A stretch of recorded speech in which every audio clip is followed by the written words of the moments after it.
Sa video na ito na kumakalat sa social media, kinikwento ng isang kababayan nating OFW ang ginagawang pananakit ng isang lalaking kamag-anak daw ng kanyang amo sa Iraq. Pinagsasakal ako, tsaka sinuntok ako ng sinuntok. Inagpas ako ng inagpas na stepping. Maya pa ay ito na ang eksena. Lumapit ang lalaki sa OFW at pinaghahampas siya ng hawak na carpet. Pagkatapos ay sinabunutan at sinaktan ng OFW. Isang kasamahan naman nilang lalaki ang umawat sa Iraqi. Sa dulo ng video habang umiiyak ang biktima, tila sumenyas pa na nagbabanta ang lalaki. Nakita niyo na kung anong binagpo. Nakabalik na ng Pilipinas ang OFW sa video. Tumanggi siyang magpaunlak ng panayam.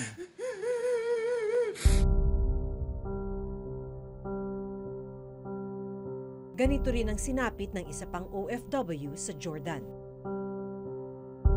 Pinapukpok niya ng hangin na baka yung ulo ko. Hanggang sa hindi po siya tumitigil ng kapukpok hanggang duman tumatalsik na dugo.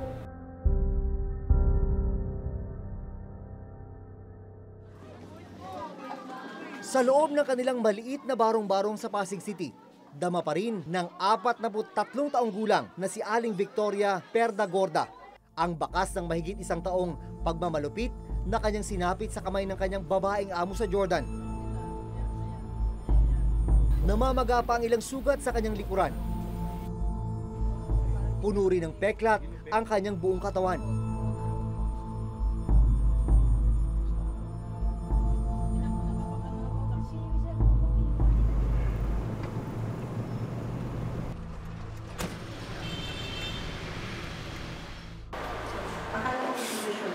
Wala ko makakit. Tapos lang tapos iyak lang po. Tapos ang iyak. Tapos tapos Nitong Biyernes, sinamahan namin si Aling Victoria papunta sa isang pampublikong ospital.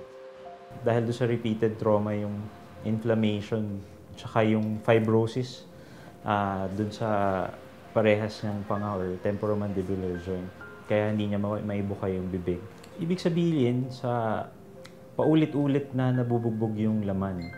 Yung sa tenga niya na cauliflower ear na tinatawag, na makikita natin sa mga boksingero, most probably dahil din dun sa alleged abuse.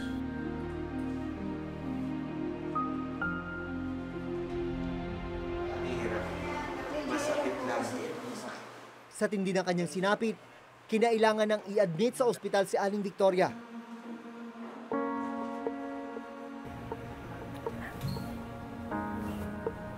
Ay, ma'am. June Veneracion po. Kumusta po kayo? Sa kwartong ito sa loob ng Rizal Medical Center namin naabutan si Aling Victoria.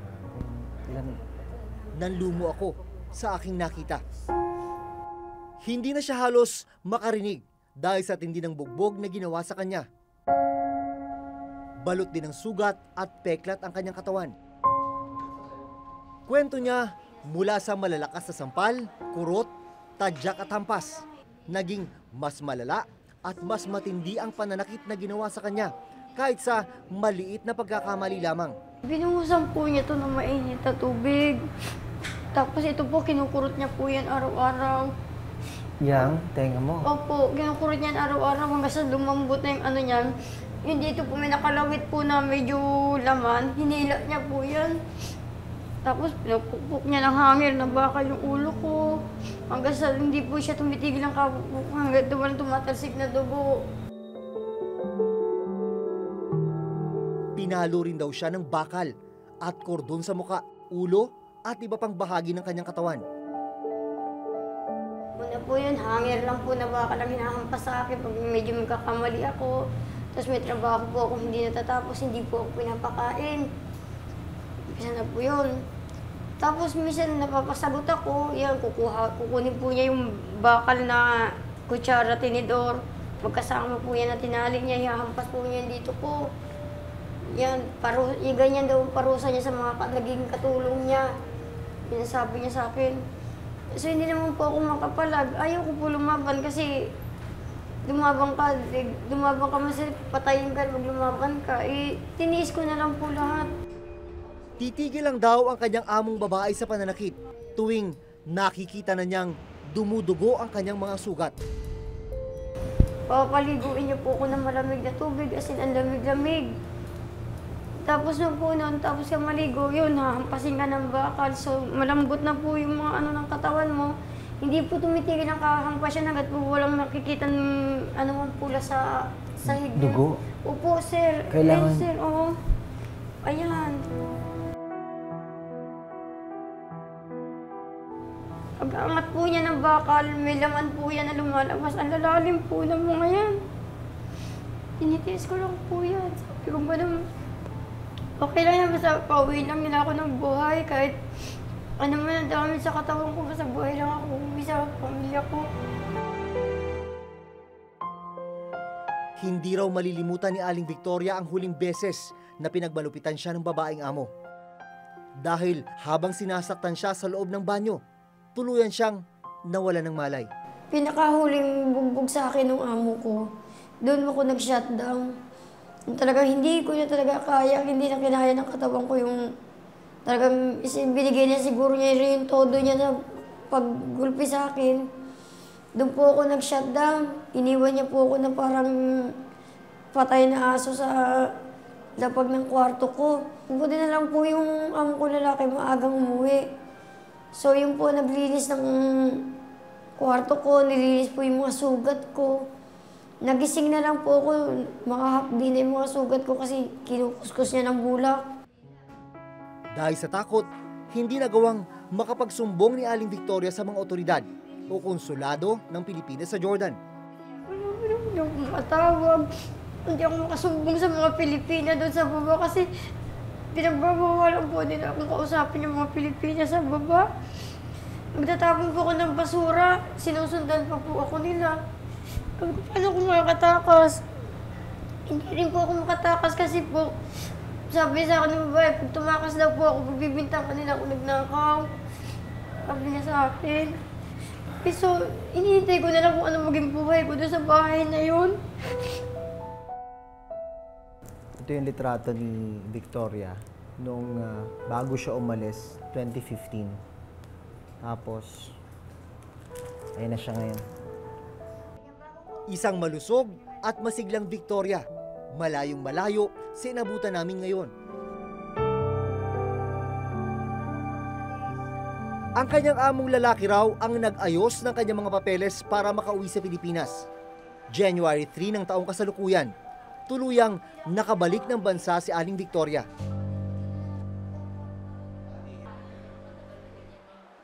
Kasalukuyang sinusuri si Aling Victoria sa ospital. Sasailalim siya sa operasyon sa mga susunod na araw dahil sa matinding bugbog na inabot. Doktor, ano yung mga procedure na dapat pang gawin sa pasyente? Ang kailangan pa sana namin ay mapa-CT scan ng kanyang ulo at kanyang utak. At the same time, ma-MRI ang kanyang baba. Ang kanyang baba kasi hindi niya talaga mabuksan hanggang ngayon. Exactly, oo, hirap na hirap siya. Hirap na hirap siyang buksan ng kanyang baba. So, naka-schedule naman yun by tomorrow. Siguro mayroon na tayong mga resulta. Initial na resulta bukas. Yung CT scan, anong gusto niyong ma-rule out doon o ano yung gusto niyong makita? Ang gusto sana natin, unang-una sa lahat, kung meron ba ring bali sa kanyang bungo. Pangalawa, pwede sigurong merong namumong dugo na matagal nang nangyari. Sa kanyang pagbalik sa Pilipinas, hiling niya ay matulungan siya ng gobyerno at mabigyang hustisya ang nangyari sa kanya.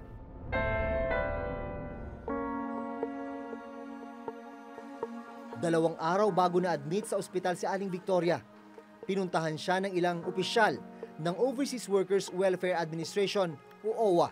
Siya'y dinalaw ng aming OWA National Capital Region Office at binigyan siya ng ayuda.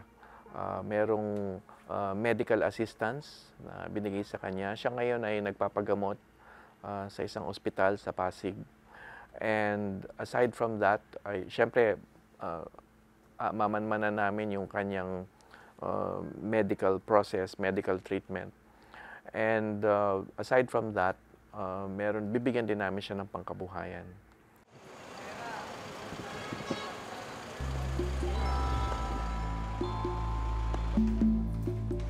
Kasama ang opisyal ng OWA, sinamahan ng reporter's notebook si Aling Victoria na magpasa ng requirement sa opisina ng National Bureau of Investigation o NBI. Kailangan ng mga ito para sa ihahain na reklamo laban sa nang-abuso kay Victoria. Doon sa kaso na nais niyang isampa o habulin sa kanyang employer, sa kanyang recruitment agency, tutulong din kami doon. Doon sa employer niya na nasa Jordan, tutulungan namin siya through the DFA na makapagsampa ng kaso. Malamang kailangan siyang bumalik sa Jordan para magtestigo. Kami tutulong din sa kanya sa pamasahe niyang pabalik kung kailangan niyang magtestigo doon sa korte o investigasyon sa Jordan.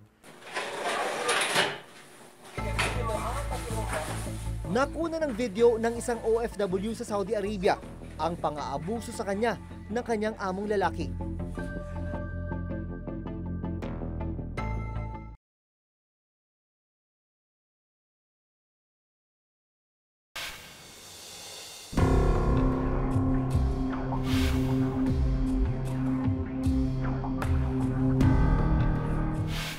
Sa video na kumalat sa social media, makikita ang OFW mula sa Riyadh na itatago namin sa pangalang Richelle na inaabuso ng kanyang amo. Makikita ang ipinatong niya ang kamera sa isang tagong lagayan.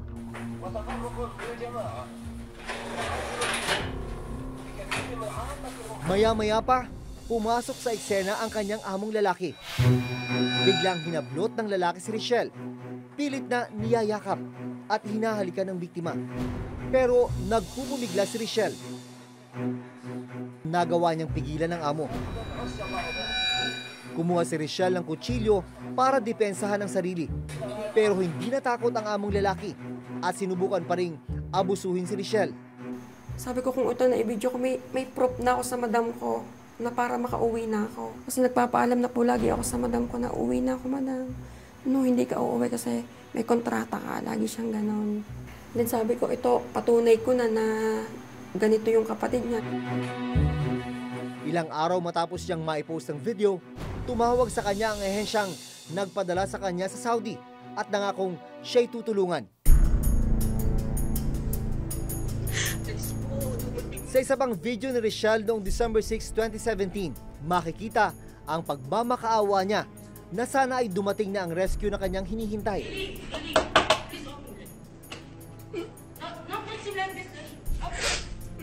Maririnig din sa video na pinapalabas din siya ng kanyang mga amo.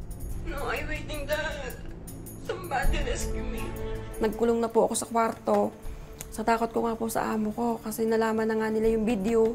Then nung time po ayun na nakakayos rin naman po yung asawa ko, yung mga pinsan ko na inaano po ako sa agency. December 8, 2017, sa tulong ng kanyang recruitment agency, nakabalik na ng Pilipinas si Richelle.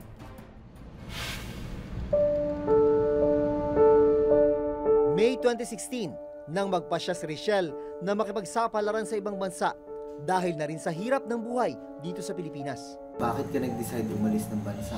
Para po sa kinabukasan ng aking anak, para po sa pamilya.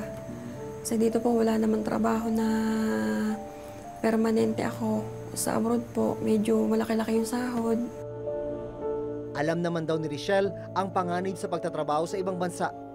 Yung isang paa mo, maaaring isang hakbang sa tagumpay.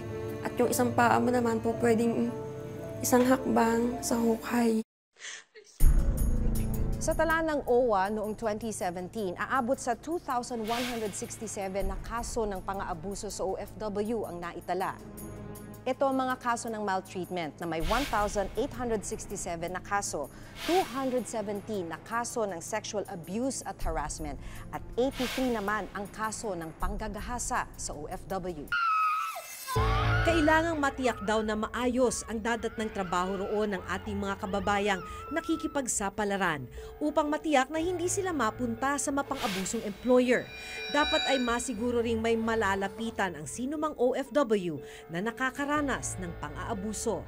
There has to be a way para matiyak natin yung kakayahan ng foreign employers. And siguro, may way din dapat na yung mga foreign recruitment agencies managot Dahil kumikita sila sa OFWs natin. Ang lalaki ng service fees na binabayad ng isang foreign employer, lalo na sa Middle East.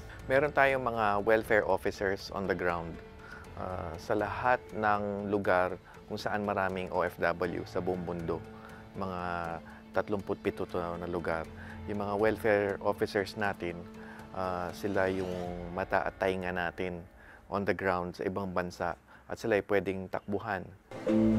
Kabilang ang sektor ng mga OFW sa mga pinangakuan ng Administrasyong Duterte na matulungan at matiyak na may maayos na kondisyon sa mga bansang kanilang pinagtatrabahuhan.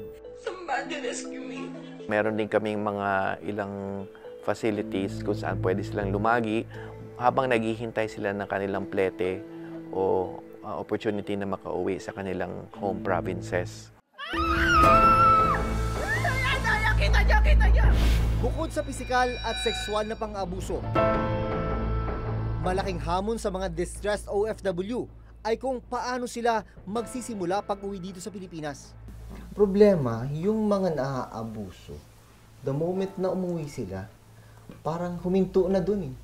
Hindi na siya nagpo-proceed to a legal case. Grabe rin kasi yung dala-dala nung naabuso. Ang daming umuuwi na merong invisible scars.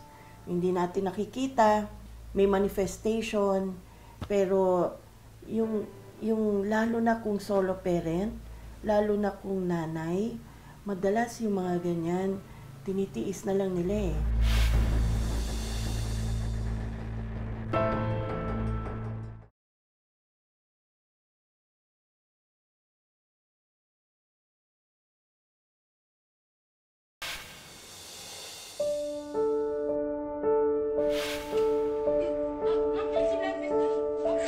No, I'm waiting, Dad. Somebody rescue me. Sa ngayon, nagtatrabaho na si Richelle sa isang factory sa Cavite. Pinipilit na bumangon sa kabila ng kanyang naging karanasan.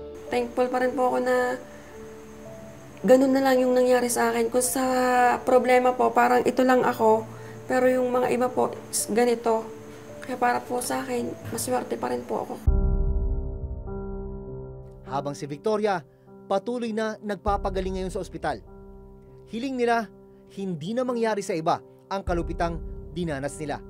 Sabi ko, umalis ako para kailangan magpabuhay kayo. Dito ganito ba yung buhay ko? Kung dati ko sabi ko, huwag kayo mag-alala, magpapalakas din ako agad. Maghahanap din ako dito ng mga hanap buhay natin. Hindi mapapantayan ang sakripisyo ng mga OFW sa ibang bansa. Iisa ang kanilang determinasyon sa kabila ng mga paghihirap, ang maiahon sa hirap ang kanilang mga pamilya. Malasakit at paghihigpit ang dapat gawin ng pamahalaan upang masigurado na ang ating mga itinuturing na bagong bayani hindi malagay sa peligro at kapahamakan. Hanggang sa susunod na Huwebes, ako si Jun Veneracion. Ako si Maki Pulido at ito ang nakatala sa aming Reporter's Notebook.